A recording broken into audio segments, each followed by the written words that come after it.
암 환자는 무엇을 먹지 말아야 하나? 암 환자는 무엇을 먹지 말아야 하나? 라는 이 영상은 더 차이나 스타디라는 원서를 무엇을 먹을 것인가 라는 제명으로 번역 출간한 책의 내용에 바탕을 두고 있습니다. 이 책은 단백질과 암에 관한 역사상 가장 획기적인 연구 결과를 담고 있습니다. 저자인 콜린 캠벌은 미국 코넬대학교 명예교수로 40년간 영양학과 건강에 관한 300편 이상의 논문과 지금까지 역학과 영양학 분야의 가장 포괄적이고 광범위한 연구인 차이나 스타디 프로젝트를 20년간 주관했습니다. 뉴욕타임스는 이 연구를 질병역학의 그랑프리라고 평했습니다. 암은 어떻게 생길까요? 암은 발현기, 성장 촉진기, 진전기를 거치면서 약 12년의 세월에 걸쳐서 암세포가 10억 개가 모이고 그 크기가 1cm가 될 때 암으로 진단됩니다. 암 발달 1단계인 발현기는 발암물질에 의해 정상세포가 유전자 돌연변이를 일으켜 암세포로 바뀌는 시기를 말합니다. 우리가 대부분 음식을 통해 발암물질이 우리 몸으로 들어오면 소장에서 흡수되고 난 다음에 간을 거쳐 심장으로 보내져 혈류를 타고 전신을 순환하면서 세포로 들어갑니다. 세포로 들어간 발암물질은 효소와 반응을 하여 활성형 발암물질을 만들고 이 활성형 발암물질이 세포핵의 DNA에서 발암물질과 DNA 복합체를 만들게 되면 이것이 암세포로 바뀌게 됩니다. 암 발달 2단계를 성장 촉진기라고 합니다. 암세포가 성장하고 빠르게 정식하는 단계입니다. 자, 그렇다면 암을 성장 촉진시키는 물질은 무엇일까요? 암을 성장 촉진시키는 물질은 동물성 단백질과 우유 단백질입니다. 우리가 먹는 음식 속에 동물성 단백질과 우유 단백질이 20% 이상 포함되어 있으면 암 스위치를 켜게 되고 암 스위치가 켜지면 효소 복합체가 활성화되어 암세포가 성장하면서 정식하게 됩니다. 동물성 단백질과 우유 단백질의 음식 속에 함유된 양이 5% 이하일 경우에는 암 스위치가 켜지지 않습니다. 암이 발현되지 않기 때문에 암세포는 정식을 멈춥니다. 식물성 단백질은 암 성장을 촉진하지 않는 것으로 밝혀졌습니다. 암 발달 3단계를 진전기라고 합니다. 이 진전기는 암세포가 정식을 일으켜 10억 개가 되고 그 크기가 1cm가 될 때를 말합니다. 이렇게 진전기가 되면 암세포 덩어리가 주변 조직을 침투하여 손상시키고 암줄기세포가 전이를 일으킬 수 있습니다. 원암으로부터 암줄기세포가 떨어져 나와 혈류를 타고 돌아다니다가 가장 취약한 장기의 세포로 전이가 일어나는 겁니다.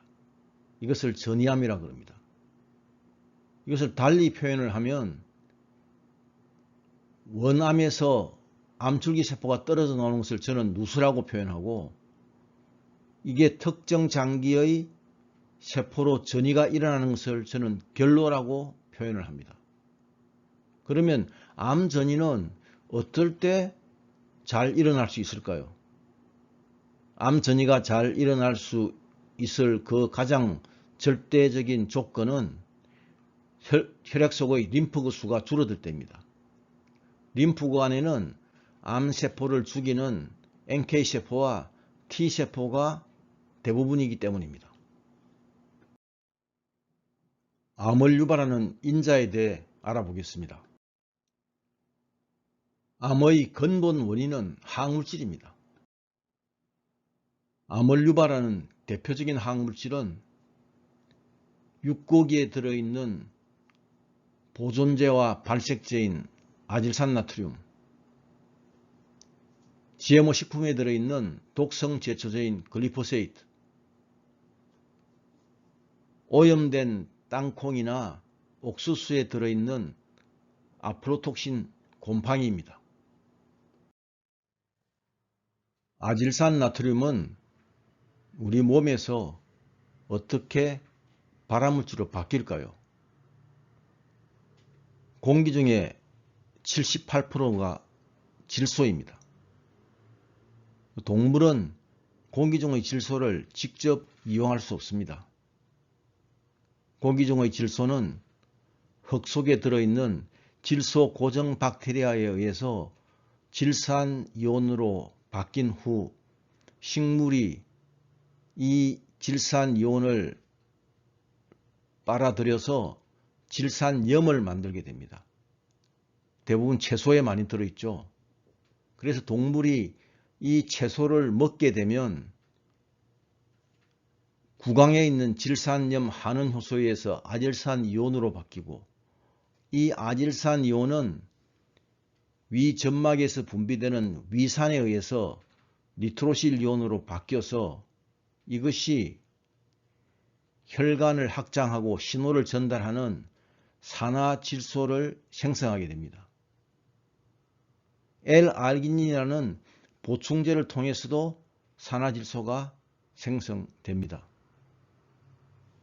자, 그런데 우리가 육류 보존제와 발색제로 식감을 내는 소시지나 베이컨, 햄, 통조림 육류에 들어있는 이 아질산 나트륨은 아질산 이온으로 바뀐 후 위점막에서 분비에는 위산에 의해서 니트로실 이온으로 바뀝니다. 이렇게 니트로실 이온으로 바뀐 것은 아민이나 아마이드를 거쳐서 N-니트로사민이라는 발암물질로 바뀌게 되는 겁니다. 자, 우리가 채소를 통해서 먹게 되는 질산염은 우리 몸에 필요한 산화질소를 생성하고, 소시지나 베이컨이나 햄, 통조림 육류에 들어있는 이 아질산 나트륨은 우리 몸에서 N-니트로사민이라는 발암물질을 만들게 되는 것입니다. 발암물질 아프라톡신. 아프라톡신은 곰팡이가 핀 땅콩과 옥수수에서 발견되는 독소입니다. 오염된 땅콩에 아프라톡신이 들어있을 경우에 이걸 가지고 땅콩 버터를 만들게 되면 이 땅콩 버터가 아프라톡신 비환이라는 형태로 우리 몸으로 들어올 수 있습니다. 또 오염된 땅콩이나 옥수수를 가지고 사료를 만들 경우 이 사료를 소가 먹고 이 소에 들어있는 소고기와 소로부터 짜낸 이 우유를 통해서 아프라톡신 M1이라는 형태로 우리 몸으로 들어올 수 있습니다. 이렇게 우리 몸으로 들어온 아프라톡신 일부 조각이 간세포 DNA로 들어가 유전자 변이를 일으켜 간암세포로 바뀔 수 있습니다. 발암물질 글리포세이트. 글리포세이트는 독성 제초제입니다. GMO 작물을 재배할 때 이 독성 제초제를 뿌리게 되면 토양의 잔류 글리포세이트가 GMO 작물의 뿌리를 통해 잎이나 줄기, 열매로 흡수됩니다. 그래서 이 GMO 작물을 가지고 GMO 식품을 만들게 되면 그 안에 이 글리포세이트가 남아 있을 가능성이 큽니다.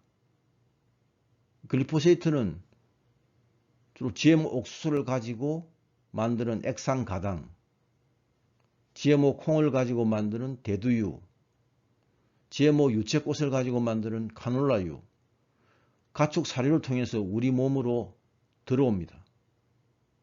글리포세이트는 강력한 독소로 장내 생태계를 파괴하고 대장암을 비롯한 각종 암을 유발할 수 있습니다. 암을 일으키는 바이러스도 있습니다. B형 간염 바이러스와 인유두종 바이러스입니다. B형 간염 바이러스의 일부 조각이 간세포 DNA로 들어가 유전자 변이를 일으켜 암세포로 바뀌어 간암으로 진행됩니다. B형 간염 보균자는 간암 발병률이 비보균자보다 20에서 40% 더 높다고 합니다. 인유두종 바이러스는 약 150종이 있으며 피부나 입, 목, 생식기의 점막에서 암세포로 바뀔 수 있습니다. 인유두종 바이러스의 일부 조각이 생식기 세포 DNA로 들어가 유전자 변이를 일으켜 암세포로 진행할 경우에는 남녀 생식기 암으로 진행될 수가 있습니다. 암 성장을 촉진하는 것은 동물성 단백질입니다. 소고기, 돼지고기, 닭고기, 오리고기, 생선에 들어있는 동물성 단백질과 우유나 유제품에 들어있는 카제인 단백질이 암 스위치를 켜는 단백질입니다. 대량으로 사육하고 있는 닭고기, 돼지고기, 소고기에 어떤 성분이 들어있기 때문에 이러한 동물성 단백질이 암 스위치를 켜게 될까요? 이러한 소고기, 돼지고기, 닭고기, 생선에는 메치오닌, 아민, 암모니아, 페놀, 항화수소 같은 물질이 들어있고 또 GMO 사료를 먹이는 경우에는 글리포세이트나 BT 독소 단백질이 들어있고 항생제를 먹일 경우에는 장내 유익균을 살해하고 장내 생태계를 항폐화시킵니다. 또 성장 촉진 호르몬을 먹인 경우에는 우리 몸에 축적되어서 거짓 신호로 호르몬계가 교란이 야기되어서 유방암 같은 것도 야기시킬 수가 있습니다. 그리고 생고기를 먹게 되면 생고기에 들어있는 유해 세균이 장내 유해균을 증가시킬 수 있습니다. 그렇기 때문에 동물성 단백질은 장내에서 부패가 가장 일어나기 쉽습니다. 한자어도 이 부패할 부는 오장육부의 부에 고기 육이 들어있는 합성어로 표현을 하고 있습니다. 우리가 어떤 음식을 먹으면 유해균이 장내 생태계를 파괴시켜서 발암물질을 만들게 될까요? 육식을 과다하게 하게 되면 암모니아, 이산화질소, 아민, 항화수소, 메틸머캡탄이라는 발암물질을 생성합니다. 액상가당이나 아스파탐이 들어있는 가공식품을 많이 먹게 되면 아민이나 포름알데히드, 글리포세이트가 만들어집니다. 또 생채소에 들어있는 질산염을 너무 지나치게 많이 먹거나 발색제나 보존제로 쓰이는 아질산염을 가공식품을 통해서 섭취하게 되면 니트로사민이라는 발암물질로 바뀝니다. 그 생채소는 우리가 그렇게 과다하게 섭취를 할 수가 없기 때문에 사실은 이런 우려는 없습니다. 그리고 지방 음식을 너무 많이 먹게 되면 간에서 담즙을 많이 분비해서 이게 쓸개에 쌓아뒀다가 이 담즙이 과다하게 분비가 되면 분해되지 않는 담즙은 메틸콜란트렌이라는 발암물질로 바뀝니다. 잘못된 칼슘 섭취는 암증식을 촉발할 수 있습니다. 암세포 주위의 정상세포의 콜라겐이 서서히 붕괴될 때 그때 인상칼슘이 거기에 침착을 하게 되면 암세포의 정식을 촉발시킵니다. 잘못된 칼슘 섭취란 어떤 것이냐? 비타민 D3가 제대로 활성화되지 않으면 칼슘이 염의 형태로 우리가 섭취를 한 다음에 위산에 의해서 칼슘 이온으로 잘 분해를 되지를 않고 또 비타민 D3가 비활성화되어 있으면은 세포 속으로 제대로 들어가지 않을 경우에는 암세포 주위에 침착하거나 또는 손상된 혈관에서 침착되어서 동맥경화를 일으킬 수도 있습니다. 암 환자가 먹지 말아야 하는 음식이 어떤 음식인지 구체적으로 알아보겠습니다. 암 환자가 먹지 말아야 하는 음식은 아질산 나트륨이 들어있는 핫도그나 햄, 소시지, 베이컨, 육류 통조림, 아프라톡신이 들어있을 수 있는 땅콩 가공 제품이나 소고기, 우유, 글리포세이트가 들어있는 액상가당 가공식품이나 대두유, 카놀라유, 대량 사육한 소, 돼지, 오리, 닭고기, 그리고 신경흥분 독소인 아스파탐이 들어있는 무설탕 음료, 캔디, 젤리, 추잉검, 화학조미료 MSG가 들어있는 음식입니다. 암 환자가 먹지 말아야 할 음식 두 번째로는 동물성 단백질인 소, 돼지, 오리, 닭고기, 우유, 유제품, 생선, 밀가루 음식인 멸류, 빵류, 과자류, 미국식 패스트푸드인 버거, 피자, 콜라, 사이다, 한국식 패스트푸드인 떡볶이, 김밥, 오뎅, 튀김류인 감자튀김, 생선튀김, 야채튀김 등입니다. 암 환자가 먹지 말아야 할 음식 마지막입니다. 식용유를 들 수 있습니다. 대두유, 옥수수유, 포도씨유, 아마씨유, 카놀라유. 자, 대두유나 옥수수유나 카놀라유는 대부분 GMO 작물을 가지고 만들기 때문에 그렇습니다.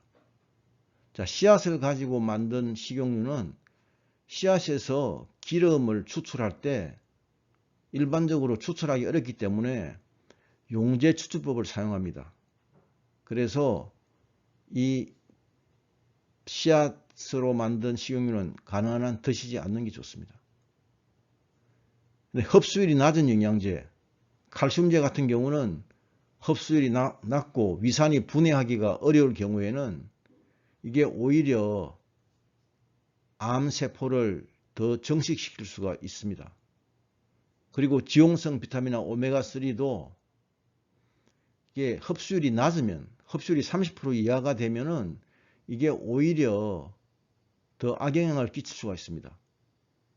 그리고 우리 민간에서 내려오는 검증되지 않은 건강식품인 게소주나 강황 같은 경우도 이게 일반적인 특별하게 처리를 하지 않은 경우에는 흡수율이 5%가 채 안 되기 때문에 드셔도 별 효과가 없죠. 버섯 제품도 제대로 항암 효과가 검증된 그런 제품이 아니면은 버섯도 드시지 않은 게 좋습니다. 암 환자 무엇을 먹지 말아야 하나 라는 영상은 암에 대한 올바른 접근법으로 마무리하겠습니다.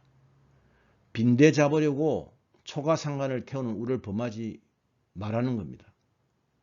특정 장기의 암세포를 죽이기 위해서 정상세포까지 죽이는 우를 범하지 말라는 뜻이죠. 왜냐하면 인간은 100조 개의 세포가 서로 협업을 하고 있는 협업 공동체입니다. 오장육부의 각각의 장기를 따로 볼 것이 아니고 그것이 하나가 되어 있는 유기체로 보라는 뜻이죠. 나무만 보지 말고 숲을 보십시오.